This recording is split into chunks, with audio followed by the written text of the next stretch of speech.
Selamat siang Tribuners, bagaimana kabar Anda siang hari ini? Senang sekali saya Ilu Devi Sania dapat kembali menyapa Tribuners kali ini dalam program Highlight Koran Tribun Timur edisi Rabu 9 Oktober 2024. Beragam berita menarik tersaji untuk Anda dalam Koran Tribun Timur hari ini dan beberapa halaman diantaranya akan kami highlight dalam tayangan berikut ini.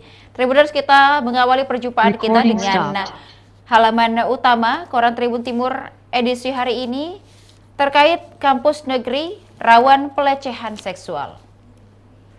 LBH Makassar merilis 4 kasus pelecehan yang belum tuntas. Pelaku sebagian besar adalah dosen.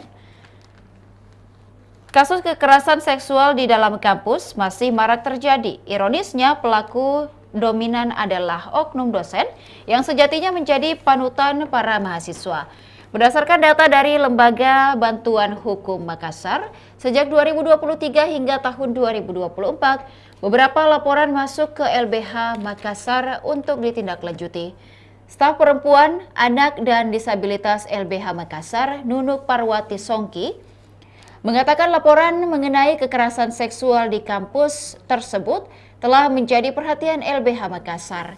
Baru-baru ini LBH mendapat 4 laporan kasus kekerasan seksual yang dialami mahasiswi di salah satu kampus negeri di Makassar.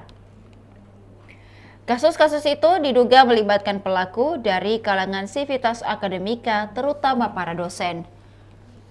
Tipologi pelaku adalah sivitas akademika kampus. Salah satu kasus yang sedang berjalan saat ini melibatkan seorang dosen, ungkap Nunuk Parwati Songki, staf perempuan, anak, dan disabilitas LBH Makassar.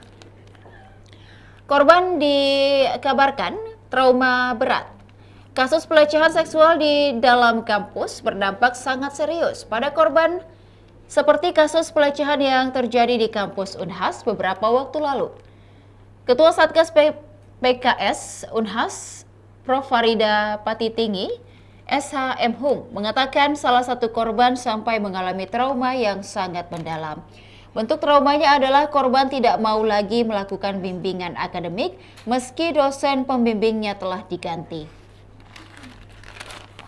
Tribuners juga dapat melihat infografis terkait kasus-kasus pelecehan seksual yang hingga hari ini belum tuntas diselesaikan. Dari tahun ke tahun, diawali di tahun 2021 yang berlokasi di kampus Universitas Negeri Makassar. Pelaku merupakan petugas keamanan kampus. Korbannya sendiri adalah mahasiswa program pertukaran mahasiswa kampus Merdeka. Dengan modus pelaku memasang kamera tersembunyi di dekat kamar mandi. Putusan hingga hari ini belum ada.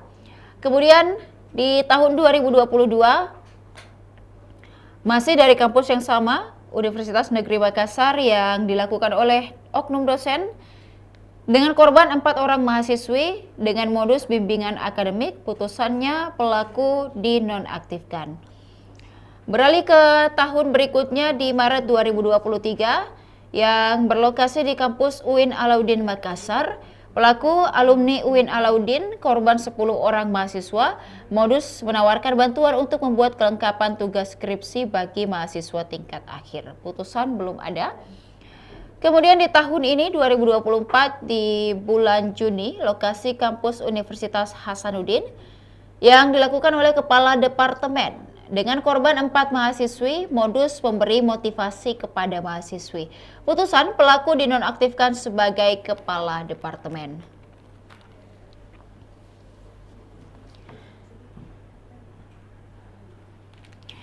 Beralih ke berita lain, Tribuners, Mulia target menang 50%. Pasangan calon wali kota Makassar, Munafri Arifuddin dan Aliyah Mustika Ilham, menargetkan kemenangan hingga 50% di Pilwali Makassar nantinya. Target tersebut disampaikan Ketua Tim Pemenangan Mulia, Ilham Arif Sirajuddin, di Sekretariat Pemenangan Mulia, Jalan Andi Pangerang Petrani Makassar pada Selasa 8 Oktober. Ia mengatakan target itu setara dengan 400.000 suara. Kemudian masih terkait Pilkada 2024, Tribuners, Memahami regulasi iklan Pilkada 2024, ada aturannya. Iklan kampanye mulai 10 November. Kampanye menjadi salah satu tahapan penyelenggaraan pemilihan kepala daerah 2024. Di periode ini, pasangan calon berusaha meyakinkan pemilih dengan menyampaikan visi misi dan program kerja melalui berbagai media, seperti media massa dan juga media sosial. Dalam podcast yang digelar Tribun Timur terkait memahami regulasi iklan di Pilkada, Ketua Bawaslu Makassar Dede Arwinsyah memaparkan regulasi iklan dan pengawasannya.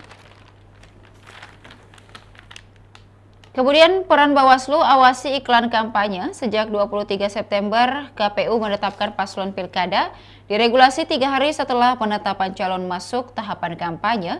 Ada beberapa metode yang diatur PKPU 13 tahun 2024 tentang kampanye, salah satunya iklan di media massa. Ada hal menarik di PKPU mengatur tentang waktu dan penayangan paslon. Bawaslu diberi kewenangan oleh undang-undang sebagai pengawas melakukan upaya pengawasan, pencegahan, dan penindakan. Salah satu bentuk pencegahan yang dilakukan adalah dengan mengimbau media massa agar mematuhi peraturan yang ada.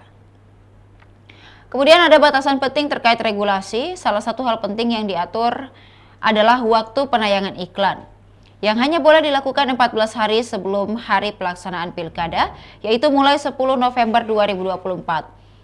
Bawaslu memahami bahwa aturan mengenai waktu penayangan iklan bisa membatasi ruang gerak bisnis media. Namun, Bawaslu hanya menjalankan regulasi yang sudah ditetapkan dan bukan sebagai penentu kebijakan.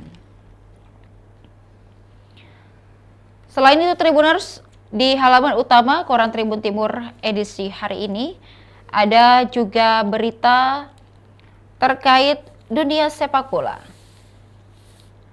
Jelang Bahrain versus Indonesia, teka-teki Martin Paes.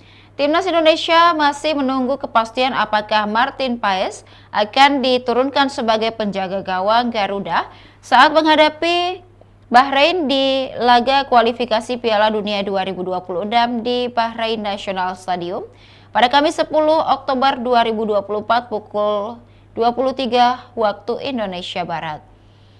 Karena belum mengetahui kondisi cederanya dan karena perjalanan panjang dari Dallas ke Bahrain, Martin Paes masih belum bisa dipastikan untuk bisa tampil di laga melawan Bahrain. Manajer Timnas Indonesia Sumarji membeberkan kondisi kiper skuad Garuda, Martin Paes, setelah menempuh perjalanan panjang dari Amerika Serikat menuju Bahrain. Kini kiper Indonesia tersebut dijadwalkan tiba di Bahrain pada Selasa 8 Oktober kemarin pukul 14 waktu Bahrain.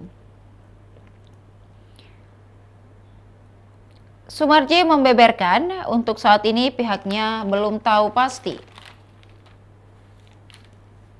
mengenai kondisi Martin Paes. Seperti diketahui, Martin Paes sebelumnya dikabarkan tengah mengalami cedera pergelangan tangan. Kemudian Tribuners juga dapat melihat infografis statistik dari Martin Paes di Timnas. Merupakan kiper berusia 26 tahun dengan tinggi 192 cm. Ada juga riwayat cederanya, Tribuners. Cedera minor pergelangan tangan, kemudian cedera yang tidak diketahui itu terjadi pada 2020 hingga 2021. Kemudian ada virus corona, juga ada gegar dan juga cedera panggul. Selain itu, Tribuners, jika nantinya Martin Paes tidak dapat diturunkan, ada Timnas Indonesia memiliki 3 kiper, yakni yang pertama Martin Paes, yang kedua ada Nadeo Arga Winata, kemudian juga Hernando Ari dari Persebaya.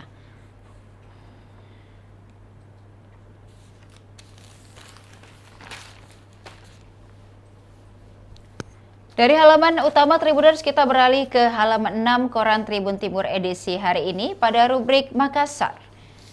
Diawali dengan berita kanal Andi Jema dibersihkan. Pemerintah Kota Makassar bersama dengan TNI, kepolisian, dan juga masyarakat secara bersama-sama bergotong royong membersihkan kanal di Jalan Andi Jema pada Selasa 8 Oktober 2024. Agenda bersih-bersih ini merupakan inisiasi Kodim 1408 Makassar dalam rangka memperingati hari ulang tahun ke-79 TNI. Karya bakti ini berlangsung sekira pukul 7.30 WITA hingga pukul 8 waktu Indonesia Tengah. Belasan truk sampah via roda 3 juga dilibatkan mengangkut sampah-sampah dari kanal tersebut. Di antaranya sampah plastik, bungkusan makanan, potongan kayu, dan juga berbagai jenis sampah lainnya.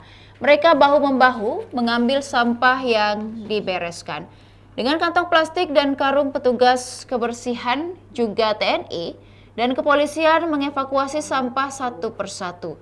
Pembersihan kanal ini dipimpin langsung oleh Kepala Staf Kodim 1408 Makassar, Letkol Kadir. Dan adapun untuk Pemkot Makassar, tengah terlibat antara lain tenaga kebersihan, kemudian damkar, ada Satpol PP, dan perangkat daerah lainnya. Pemda, kepolisian, kelompok masyarakat kita libatkan dalam mewujudkan Makassar sebagai kota yang bersih, kata Kadir, usai menggelar karya bakti dalam rangka hari ulang tahun ke-79 TNI. Ada banyak kegiatan momen HUT TNI tahun ini, salah satunya adalah agenda bersih-bersih hingga bersih-bersih lingkungan seperti yang dilakukan pagi tadi. Lalu ada juga bakti sosial berupa donor darah, pengobatan gratis, pemberian bantuan kepada masyarakat hingga penanaman pohon. Menurutnya, aktivitas tersebut bertujuan untuk memupuk kekompakan dan komunikasi kepada masyarakat melalui kegiatan-kegiatan humanis. Ini bukti bahwa TNI hadir di tengah-tengah masyarakat dalam rangka membersihkan dan juga memberikan kontribusi. Sementara itu, Camat Mamajang Andi Irdan Pandita juga mengapresiasi kegiatan bersih-bersih lingkungan ini. Ia mengajak seluruh masyarakat agar senantiasa menjaga lingkungan juga kanal tersebut. Selanjutnya, Tribuners, Manggala keluarkan terpadu terbaik. Manggala, maksud kami, merupakan kelurahan terpadu terbaik di Indonesia.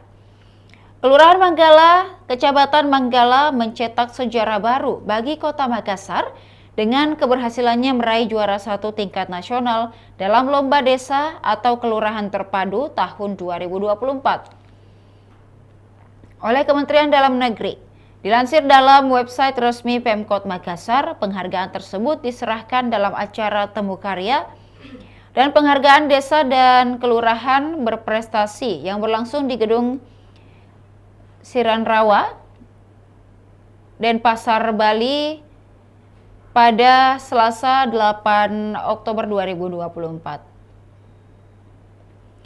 Setelah menjadi juara 1 tingkat provinsi, Kelurahan Manggala berhasil menyabet juara 1 dalam Lomba Kelurahan tingkat nasional ketiga yang mencakup wilayah Pulau Kalimantan dan Sulawesi. Penghargaan ini diberikan langsung oleh Menteri Dalam Negeri Tito Karnavian bersama dengan Direktur Jenderal Bina Pemerintahan Desa Kemendagri, Laude Ahmad P. Bolombo, kepada Lurah Manggala Arwina Aminuddin. Lurah Manggala Arwina Aminuddin menyampaikan rasa syukur dan terima kasihnya kepada semua pihak yang telah mendukung Kelurahan Manggala dalam proses lomba ini. Kami mengucapkan terima kasih kepada Wali Kota Makassar, Ketua TP PKK, PJ Sekda Makassar, dan juga jajaran OPD Pemkot Makassar atas dedikasi dan bantuan yang diberikan sehingga Kelurahan Manggala bisa meraih hasil yang luar biasa. Arwina berharap prestasi ini bisa memicu semangat warga Kelurahan Manggala untuk terus mempertahankan apa yang telah kami bangun bersama. PJ Sekretaris Daerah Kota Makassar Firman Hamid Pagara memberikan apresiasi tinggi atas capaian Lurah dan Camat Manggala serta warga kelurahan dalam proses perlombaan mulai dari tingkat provinsi hingga nasional.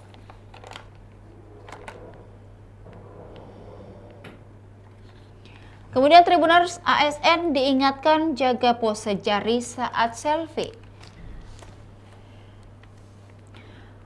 Pejabat Gubernur Sulawesi Selatan Profesor Sudan Arif Fahrullah dan Sekretaris Daerah Sulsel Jufri Rahman kembali mengingatkan aparatur sipil negara menjunjung netralitas jelang pemilihan kepala daerah. Pesan tersebut disampaikan dalam apel virtual lingkup Pemprov Sulsel pada Senin 7 Oktober 2024. Dalam arahannya, Sekda Sulsel Jufri Rahman menyampaikan pentingnya kepatuhan terhadap peraturan undang-undang yang melarang ASN terlibat dalam politik praktis. Kami ingatkan kembali kepada seluruh ASN Provinsi Sulawesi Selatan untuk menjaga netralitas jelang pilkada, ujar Jufri Rahman. Jufri Rahman mengingatkan ASN lebih menjaga tindak tutur dan perilaku di masa pilkada ini.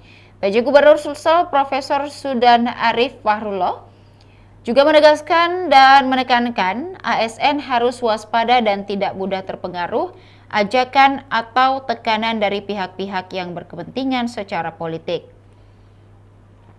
ASN juga harus netral, jangan gampang disuruh foto yang ada simbol-simbol 1, 2, atau sarang heo.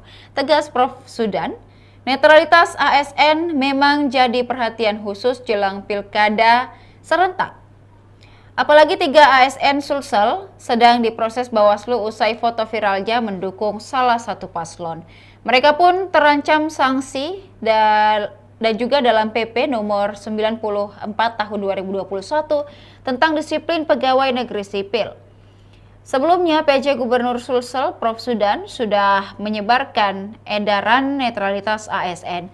Tak hanya itu, Prof. Sudan menyasar pegawai pemerintah non-pegawai negeri atau PPNPN.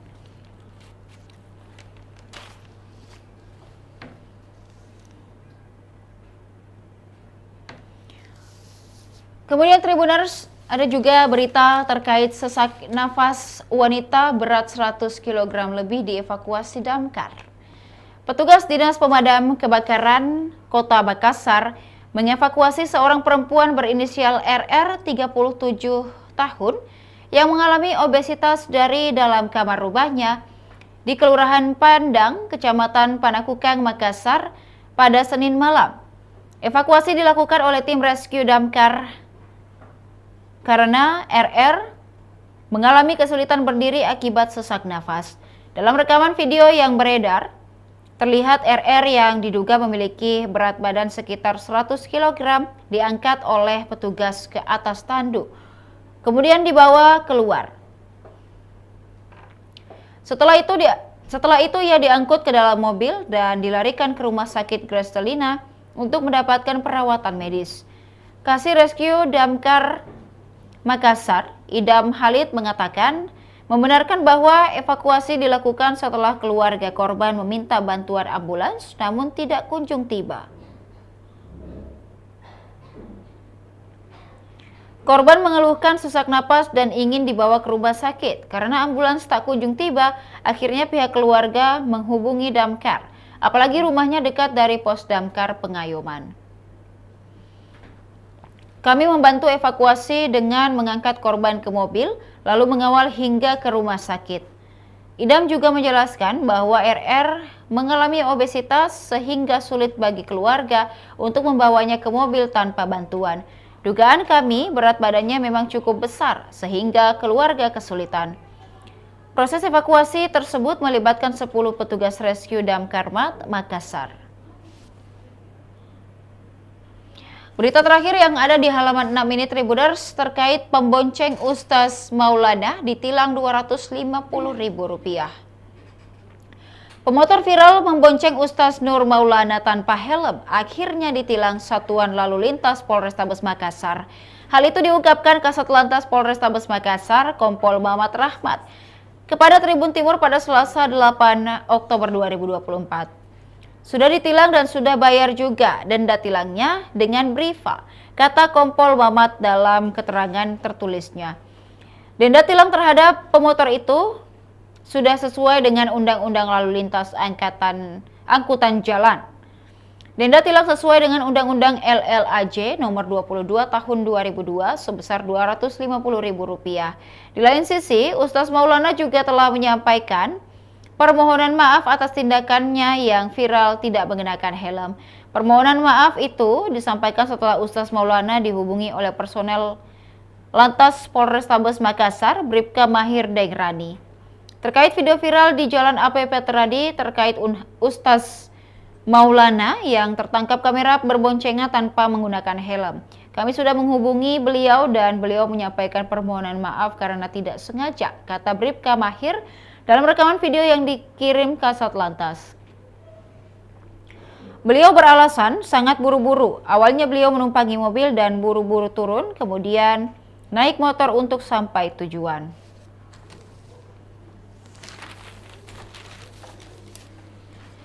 Selanjutnya Tribuners, kita beralih ke halaman 8 di rubrik Tribun Politik.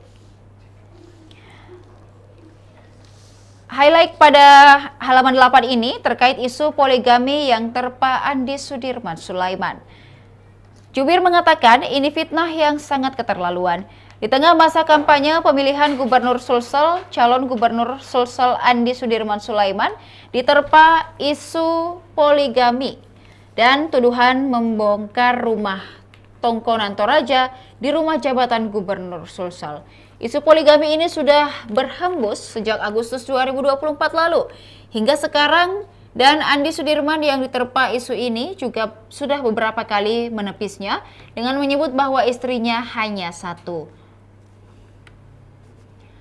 Saat deklarasi pasangan calon di Hotel Claro 29 Agustus 2024 lalu, adik kandung Menteri Pertanian Amran Sulaiman ini kembali membantah isu tersebut. Yang saya hormati, banggakan tokoh masyarakat yang hadir, para pimpinan partai politik, teman-teman kader, serta relawan, dan wabil khusus istri saya tercinta yang hadir pada hari ini. 1J, tegas Andi Sudirman. Penegasan itu pun disambut tepuk tangan dari para pendukung yang hadir di acara itu. Juru bicara andalan hati Muhammad Ramli Rahim ikut mengecam adanya isu poligami tersebut. Menurutnya, isu tersebut sebagai serangan untuk merusak citra Andi Sudirman Sulaiman. Ini fitnah yang sangat keterlaluan karena sudah menyerang harkat dan martabat seseorang, kata Ramli beberapa waktu lalu. Sementara itu, Forum Relawan Andalan Hati juga meminta kepada masyarakat agar tidak terprovokasi dengan fitnah dan hoaks kepada pasangan Andi Sudirman Sulaiman dan juga Fatmawati Rusdi. Salah seorang relawan Andalan Hati, Ronald Wijaya Chandra, mengatakan Andi Sudirman adalah orang baik dan jujur. Kemudian terkait patung Tedong Bonga dibongkar, menjadi isu lain yang menerpa Andi Sudirman Sulaiman. Kabar mengenai pembongkaran rumah tongkonan di rumah jabatan Gubernur Sulsel juga menjadi isu. Berdasarkan pantauan Tribun di rumah jabatan Gubernur Sulsel, rumah khas suku Toraja tersebut masih berdiri kokoh di halaman rujak Gubernur Sulsel. Itu fitnah yang keji. Buktinya rumah tongkonan itu masih ada dan berdiri kokoh di halaman rujak Gubernur, kata salah seorang relawan Fadel kemarin. Hanya saja salah satu simbol Toraja yang sudah tidak ada di rujak Gubernur Sulsel adalah patung Tedong Bonga. Kepala bagian rumah tangga Pemprov Sulsel, Kasman, mengatakan patung kerbau tersebut memang sengaja dibongkar karena sudah rusak. Patung tersebut rusak saat masa akhir jabatan Andi Sudirman Sulaiman sebagai Gubernur Sulsel.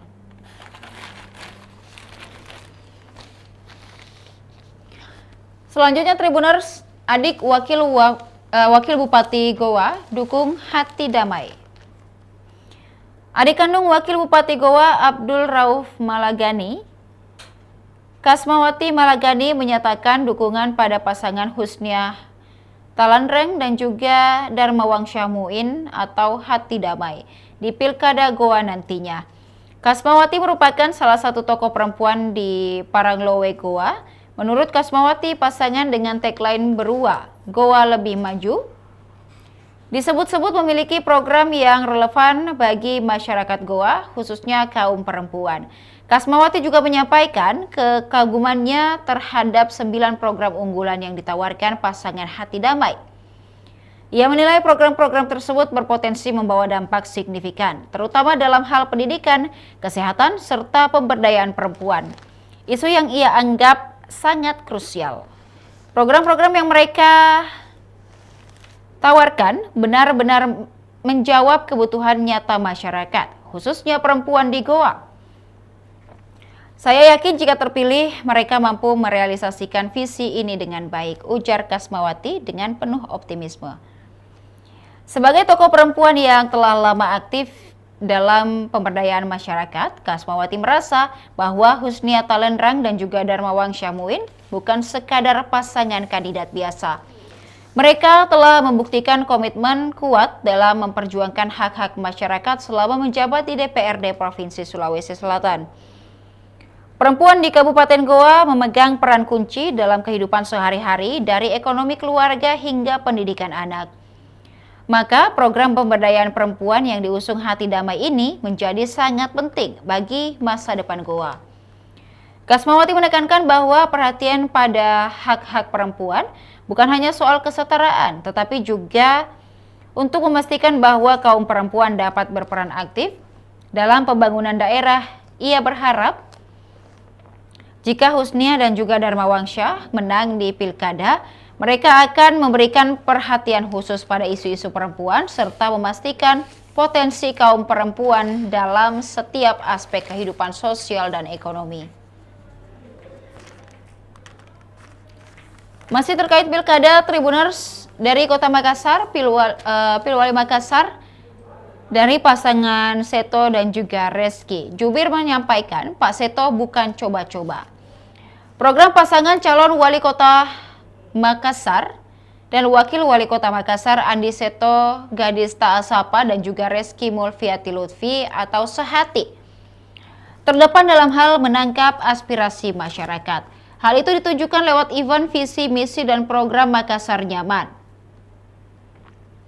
Juru bicara Sehati, Moses Mustakfir, mengatakan program Andi Seto dan juga Reski terdepan dalam menangkap persoalan di Kota Makassar. Pasalnya, dari sejumlah program, semuanya beririsan dengan masalah yang dirasakan oleh masyarakat. Kami tidak kaget ketika program Sehati jadi trendsetter di Pilkada Makassar 2024, karena itu membuktikan jika kandidat kami memang mengetahui kebutuhan warga Makassar. Ini artinya bahwa Pak Seto bukan baru mau coba-coba. Ini bukan hal baru bagi Pak Seto yang pernah menjadi bupati di Sinjai. Lebih jauh, Sehati memiliki kepekaan yang lebih dari kandidat lain. Misalnya dalam menanggapi isu terkini terkait krisis air. Tim relawan Sehati yang terlebih dahulu menyalurkan air bersih bagi masyarakat di Kota Makassar. Distribusi air bersih bukan cuma sekali tapi berkesinambungan. Semata bukan urusan politik tapi untuk kepentingan orang banyak. Moses menambahkan program unggulan pasangan calon Sehati juga sejalan dengan program Prabowo Gibran. Seperti makan bergizi yang gratis, pemeriksaan kesehatan gratis, pembagian susu gratis untuk anak-anak, dan program-program lainnya. Program unggulan ini bisa langsung dirasakan oleh masyarakat dan juga akan melibatkan UMKM berbasis RW. Saat menjabat sebagai Bupati Sinjai, Seto sudah berpengalaman di berbagai program. Misalnya bidang pendidikan, menggratiskan seragam anak sekolah, dan program 100 magister dan 50 dokter. Bidang kesehatan, Seto menerapkan pelayanan kesehatan berbasis KTP dan menaikkan insentif tenaga kesehatan di daerah kepulauan dan pegunungan. Selanjutnya Tribuners, PDIP perkuat jaringan demi INIMI. PDI Perjuangan Kota Makassar memperkuat jaringan dan koordinasi internal menghadapi kontestasi pemilihan wali kota Makassar. Target mereka adalah mengalahkan dominasi pasangan Munafri Arifuddin dan juga Alia Mustika Ilham. Dan pasangan Andi Seto Asapa dan Reski Mulfiati Lutfi dan Amri Arsyid dan juga Rahman Bando. Pasangan yang dijagokan adalah Indira Yusuf Ismail dan juga Ilham Arif Fauzi. Pasangan ini diusung oleh PDIP, P3 dan juga PKB. Strategi untuk memenangkan paslon jagoan Indira Yusuf Ismail dan juga Ilham Arif Fauzi maksud kami, diperkuat dalam konsolidasi partai melalui rapat kerja cabang khusus. Rakercapsus ini dihadiri seluruh jajaran partai dari tingkat PAC, Badan Sayap hingga senior-senior partai yang berlangsung di Hotel Aston Makassar, Jalan Sultan Hasanuddin pada 8 Oktober. Ketua DPC PDIP Makassar Andi Suhada Sapaile menyampaikan konsolidasi ini tidak hanya bertujuan memenangkan kontestasi pilkada, tetapi juga untuk meneguhkan perjuangan partai dan dalam memperjuangkan kepentingan rakyat kecil atau wong cilik. PDIP menggelar konsolidasi partai lewat Rakercapsus yang diikuti PAC Partai, Badan Sayap dan Duta-Duta Partai Pileg 2024. Bahkan senior partai kami undang untuk menyatukan kekuatan mesin partai dalam rangka pemenangan Indira Ilham. Legislatur DPRD Makassar ini menegaskan semangat gotong royong menjadi landasan utama dalam kampanye pasangan Indira Ilham atau INIMI. Seluruh kader diminta dengan bekerja keras dan solid dalam memperkenalkan pasangan INIMI kepada masyarakat.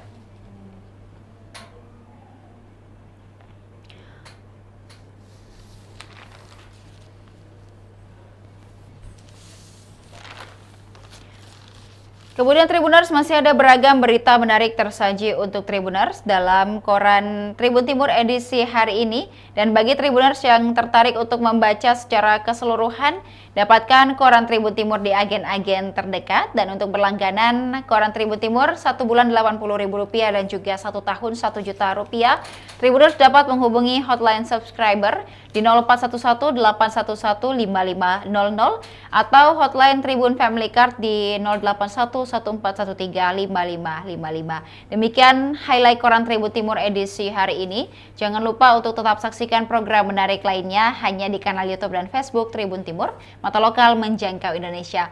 Saya Ludevi Sania beserta seluruh kerabat kerja pamit undur diri. Terima kasih dan sampai jumpa. Menghadirkan lokal menjadi Indonesia.